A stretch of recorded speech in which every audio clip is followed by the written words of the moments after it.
අද මගේ පාස්වර්ඩ් එක මෙන්න මේක. එතකොට මගේ අද පාස්වර්ඩ් එක මෙන්න මේක. හරි. ඔයාගේ පාස්වර්ඩ් එක 55යි 55. නෑ. එතකොට ඔයාගේ පාස්වර්ඩ් එක මට කියන්න 12යි 12. නහ. ඔයාගේ පාස්වර්ඩ් එක 66යි 66. තුන්වෙනි නම්බරේ හරි.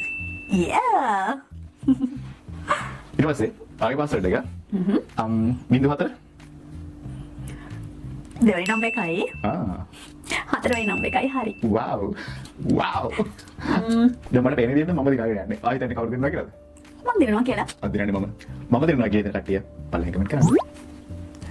හරි. මම නේද අහන්නේ? ඔයාගේ පාස්වර්ඩ් එක 44යි 64. දෙවෙනි නම්බරේ හරි. හරි. එතකොට ඔයාගේ පාස්වර්ඩ් එක 20යි 20. නැහැ. ඔයාගේ පාස්වර්ඩ් එක ඔයාගේ පාස්වර්ඩ් එක 34යි 63. හරිද? නෑ වැරදි. ඔයාගේ පාස්වර්ඩ් එක 30යි 30. නැහැ. ඔයාගේ පාස්වර්ඩ් එක 24යි 62. පයින් නම්බරේ හරි. යේ! දිනන්න ළඟයි. දිනනවා. හරි. ඔයාගේ 40 40. නැහැ. පොව්. අපෝ. මට මන් දිනන්නයි හදන්නේ.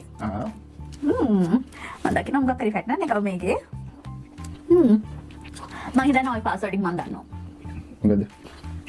ඔයාගේ පාස්වර්ඩ් එක 24යි 68. හරිද? yes. පිරිමි කට්ටිය ඉගෙන ඉතින් අර කෙලින්ම හිතනවනේ. හරි මේක ලේසි. 4 6 8 කට හිතනවා. ජනවාරි වගේ නිකන්. මොනවාද? අපි මෙහෙම අපි හිතන්නේ නැහැ. එහෙමද? ඔය පළදිනකොට කියන කතා. මට ඔන්න මේ නම්බර් එක තව පාරක් ගෙස් කරන්න.